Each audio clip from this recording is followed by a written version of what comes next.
Lots cooking, dude. And thank you so much for doing this. I'm just talking about last night's game, and I'm trying to find that call on Bobby McMahon. I'm sure you guys talked about it today. How'd you feel about that?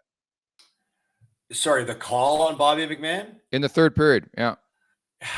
Like, I can understand where the referees probably look at Bobby McMahon and call the shot to the head that Bobby McMahon initiated at first, but when you see two guys drop the gloves like that, I mean, I don't think there's a need to single one guy out. I love what Bobby McMahon did, especially given the fact that it was against Braden Point. I love what Braden Point did too. I mean, he's a guy you don't expect to fight, but you didn't like what Bobby McMahon was taking exception to. So you got to love the spirited bout that those two guys had, and it's unfortunate it ended up in a power play for the Lightning, who ended up capitalizing on it. But I wasn't a fan of the call, but I was a fan of the game. The game was pretty awesome to watch. Yeah, Carlo, for me, obviously, a big win, right? Especially bouncing back from the Florida game and where they're at. A little bit of snarl in that third period, right? You see that bite, and obviously Matthew Knies was the story of the night. Like his development, where he's become and the kind of player he is. Like, what's his ceiling? Like, what do you see this guy becoming? Well, he's going to score 30 this year. I mean, if he can score 30 on a consistent basis, maybe potentially be a 40 goal scorer. I mean, just look at what this Maple Leafs team has been looking for the last couple of years with the core four in the mix. It's been a revolving door on that left side, right? And he's a guy that came in out of college, with a big resume and with a lot of upside. And most people were a little nervous to see, what his upside would be. And I think, the impact that he made in that first year in the playoffs was pretty incredible. The impact that he's made in his short season last year, and even in his second full season. Sometimes when guys come out of college, and I didn't play college, I mean, you've got to allow them maybe a little bit more time to break into the league because they're just not used to the pro schedule. But this guy is a man amongst boys. Like the way his body is built, I mean, he's built like a bull.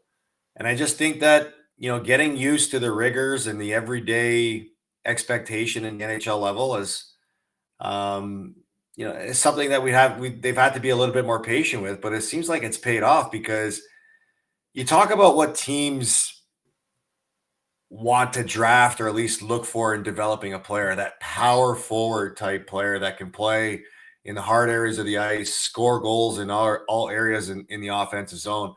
Matthew Knies is that guy.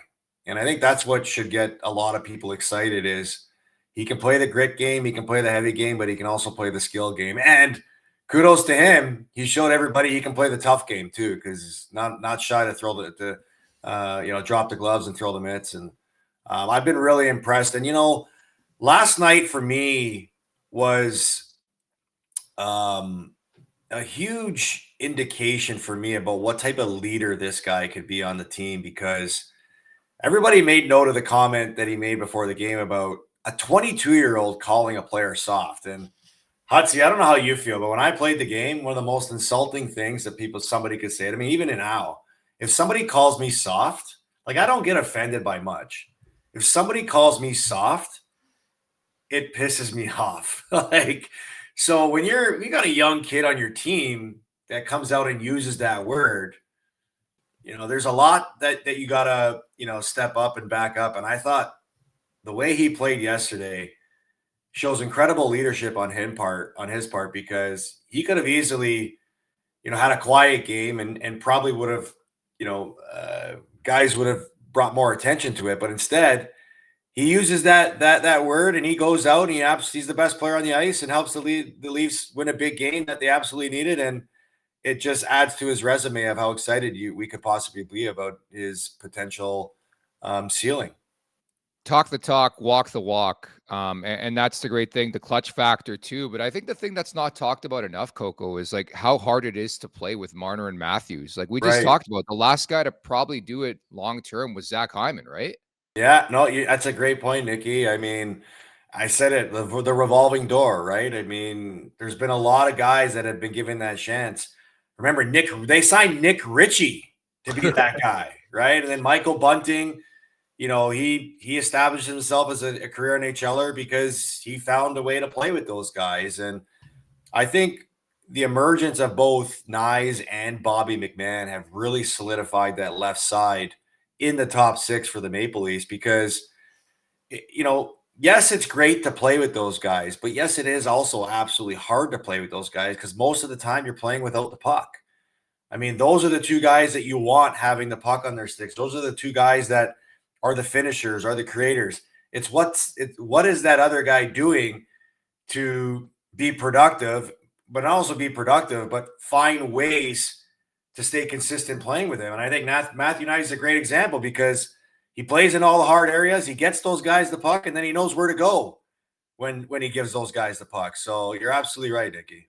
Yeah. And, Carlo, I think he compliments them well too, right? And the fact of the matter is, we talk about those soft comments, but then he backs it up. And these are guys, in my opinion, come playoff time, they're going to drag you into the fight, right? Yeah. Where we've known we have nights where, Matthews and Marner, they could be lost, right? Where I feel like a player like this, he can drag you into the mud and make you, get down there and play that gritty game. And that being said, obviously a big win last night against Tampa Bay, losing the game in Florida. Yeah. But ideally, who's your preference in the first round here? Obviously to win the division and just have that home ice advantage. What do you feel from this side of it, sets up well for the Leafs? Well, look, obviously you win the division, you give yourself a better matchup because you're playing a team that finished lower in the standings. But I don't have a personal preference based on what I think is an easier opponent. I have a personal preference because I'm just so sick of watching Tampa Bay, Florida, Boston, playoff series that I want to see something fresh. I don't think there's anything better fresh when you're talking about, reinvigorating the Battle of Ontario. I mean, remember when we grew up in our early 20s? I mean, you guys all remember the Battle of Ontario and how many times those two teams played each other and, the battles that came out of those. That's what I get excited about. I get excited about the idea of fresh. That's why I hate this playoff format where, they have the division and then you have your wild cards, because for the longest time, we've seen the same 4 teams in the Atlantic Division make the playoffs. And now it's great to see that Ottawa and Montreal have caught up. But, I think that loses its luster, right? I mean, how would you feel if you're Edmonton right now? You got to play LA again for the 4th straight year in a row in the playoffs. Like, that's boring to me. So I like the excitement of a Brady Tkachuk playing in his first playoff series. I like the excitement of the Bell Center returning to the playoffs because I think everybody saw firsthand from the Four Nations. It's probably the most electric building to play in, and that represents everything you want playoff hockey to be. So I actually think that whoever gets the Montreal Canadiens and the Ottawa Senators, has a chance to be upset because Ottawa, look, they got Allmark who can steal a game. They've got young players that are hungry to play at this time of the year. And sometimes when you're new to this, you don't really feel all the pressures that come with it. And for Montreal, I mean, they're one of the hottest teams in the league right now. They're playing with house money. They weren't supposed to be here. So, and if they draw Washington, like, what's the status of Logan Thompson? A lot of Washington's success this year is because Logan Thompson's been one of the best goalies in the league. If he's not available, why can't Montreal beat Washington? So I think that's the exciting part about it too. Coco, I was going to ask you, does this Habs team remind you of, what was it, the 15-16 or 16-17 Leafs when they randomly made the playoffs? I think it was year 1 with Matthews, and then they gave the Caps a spirited bout in round 1. Yeah. It was Dark Guy season. Remember that? Dark Guy. Yeah. Guy. Back in darts at the building. Dark guy. Yeah, for sure. I mean, I think you can say that about any team that, makes the playoffs in a year where nobody gave them a chance to make the playoffs. And I think that's the exciting thing about Montreal is, like, I do their games, and it's been so much fun to watch them and analyze them all season because they really have been playing with a youthful energy, right? I mean, Cole Caulfield's had a breakout year. Suzuki's had a breakout year. Lane Hudson's my new favorite player to watch, and I'm so glad I get to, cover him on a nightly basis. And Samuel Montembeault, like, last year we do like this fun little project every free agent frenzy where we got to name the Four Nations team or the international teams for Canada and US. And I had Montembeault on my list. And I cannot tell you how many people looked at me and said, Montembeault, are you crazy? I go, guys, I'm telling you, I watched this guy play. He's progressing into being a legit number one goaltender. And with obviously how thin Canada is at that position, he's taken tremendous strides this year. I remember first game of the season against the Leafs. What do you have? 54 saves for a shutout? Yeah. And I think, they've obviously rode him and Lane Hutson's emergence and the Patrick Laine, who's been a great addition to them too, because he scored some big goals for them. I think when you have that going into a playoff series or even just in a playoff run, I think the pressure is on the other team that plays these type of teams because you really don't know what you're going to get out of them. Yes, on paper, you feel like you're better than them, but when you play the game, it's hard to play against players that really don't feel the pressures of playing in the playoffs. And I think Montreal could absolutely embrace that. And you talk about the home ice advantage. That's going to be the Bell Center. Like that place is going to be electric on most nights. Yeah, Carlo, I'm with you too. And again, we see it now. Like, what's Buffalo 8-2 in their last? Right. And like, because there's no pressure, right? It's like we see it all the time. And I remember playing on teams. There's no pressure. Even last year, talking about Arthur Shelovs in Vancouver, there was no pressure on him. Right now, he's in the grind of an NHL season. It's not going as well. Yeah. But the Leafs crease, right? Like Stolarz seems to be our guy, right? I think it's a good problem to have two guys. I've obviously gone over this back and forth. Do you think this is the difference maker this year to try to get this team over the hump is the crease? Yeah, I think because this is the most comfortable we've felt about the goaltending in a long time, right? Where going in, I mean, with Jack Campbell and even with Samsonov or even, Matt Murray when he was there, you felt like you knew who the guy was going to be, but you were still hesitant to feel comfortable that guy. And I think if there's one thing I can say about the Maple Leafs' last couple of playoff losses is they haven't lost because of their goaltending. Their goaltending has been good enough for them to win those series. The problem with the Leafs is that they just can't score. I mean, I think it's 13 straight games without scoring 3 or more goals. Like you don't, or 12 out of 13. You don't win playoff series if you don't score. So I think the thing about Stolarz and Hutz, you can probably explain this better.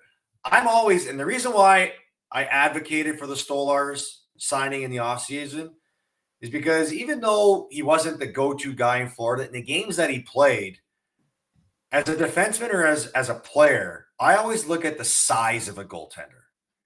And Stolarz is a monster in the net because of his size and how much he covers in the net. And because of his size, he doesn't have to be like very crazy with his movement. He's just got to be solid with his positioning. And most of the time the pucks are going to hit him. And I think that's what I like about Stolarz is when he plays, you just know that there's not many times the puck's going to beat him because it's just going to hit him because of his size. And not trying to say he's a bad goaltender. That's the reason why he's good. He's very athletic for a goaltender, which is another thing that impresses me about him. But I'm a huge fan of Joseph Woll. Like I said it last year, and I still think at some point in his career, he's going to contend for a Vezina trophy. Now, this year, it's a little bit up and down, but I mean, this is the first full year he's played this many games. And we saw him last year. If he was available in Game 7, who knows? Maybe he would have helped them win that Game 7 with the way that he was playing. And I think the combination of how steady and comfortable the goaltending looks and the build of the way the way their defense is built with size, right-handed shot defensemen, physical defensemen, guys that sort of bring a different element to what you expect playoff hockey to feel and look like with Tanev and Carlo and Ekman Larsson. I think the combination of those two things is what has to make you feel really good about this team contending and even trying to make a long playoff run than previous years. Hutz, you want to jump off that? Yeah, I can. I guess I agree with you. Even the fact of the matter is I do still believe that Joseph Woll is the guy, right? Like moving forward, I feel like his ceiling is higher. But the way they defend now and the way they protect Anthony Stolarz on the DN is so valuable. Even last night, I was watching a few clips of just like shots on him last night. And he's like never even in his stance because they protect him so well. He just stands there and then he shifts into everything. He never really beats himself. And what I truly believe is the fact that having these two guys in a leash is a good thing, right? Because you're an injury away. 100%. And what I like, I don't know if you guys feel the same way about this, but having Joseph Woll as the backup, he was in this position last year where we watched Samsonov crumble and he goes in and he has that mental capacity. It feels like even when they show him, like I get the same feel from Sam Montembeault. You touched on him. When they show him right now on the broadcast, no matter what's going on, he's just like dialed in and focused. And I get the same feel from Joseph Woll, where I think Stolarz plays a little bit more off of feel and having fun. And I was kind of that way too, where maybe I needed a little more focus.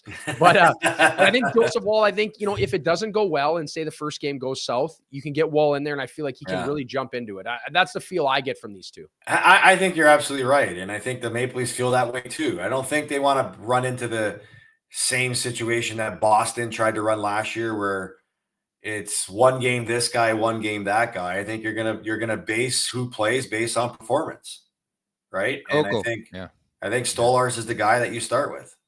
Yeah, I agree too. But again, I would not be shocked. We've been talking about this quite a bit. We had John Van Beesbrook on yesterday, and he said he would go with Woll in game one. But I think there's going to be a scenario that plays out where Woll gets the crease, and maybe he doesn't look back. But it is prediction time. What is your prediction for the Maple Leafs here in the postseason, Coco? I don't like making predictions. I actually look. I always have to remind people that I'm not a Maple Leafs fan. I don't live and die off the Maple Leafs. You're a Habs fan now. That's what you're. What? Yeah, you love that. I fucking hate that. I'm gonna buy you a Habs jersey. Every time you and Frankie Corrado go on my TV, Lane Hutson this, Lane Hutson that. Go watch Matthew Knies play hockey. Ben Danford, baby, let's go. Yes, let's do it. I would love to start talking about guys like that. Hey, when was the last time the Maple Leafs drafted and developed a stud defenseman? Toppy Niemela. Right, exactly. Well, Rasmus Sandin was supposed to be that guy. Yeah. Anyways, going back to my point, I had a bet with one of our management people at TSN, hockey management people. And it was the other night, and they said, I bet you this year there's at least one Canadian team in the conference final. And I bet against it. Because with the 5 teams, they have a lot of odds in their favor. And I hope to see it. I want to see a Canadian team get to I want to see a Canadian team win the Stanley Cup. I want to see the Toronto Maple Leafs win the Stanley Cup. I'm not a fan of the Leafs, but I support them tremendously because I'm an alumni. I talk about them every day. I live in the city. Obviously, the better they do, the better all of our jobs are. Right? Yeah. I just I'm at the point right now where I need to see it before I can feel confident in it, because there's so much of the same that has been part of the same history in the past that I just can't feel confident giving it my full vote of approval. So I do think they win round 1. I would say it's going to depend on who they play round 2 as to how confident I feel. I think if they play Tampa round 2, this team can easily go to the Stanley Cup final. Not easily, but this team could go to the Stanley Cup final.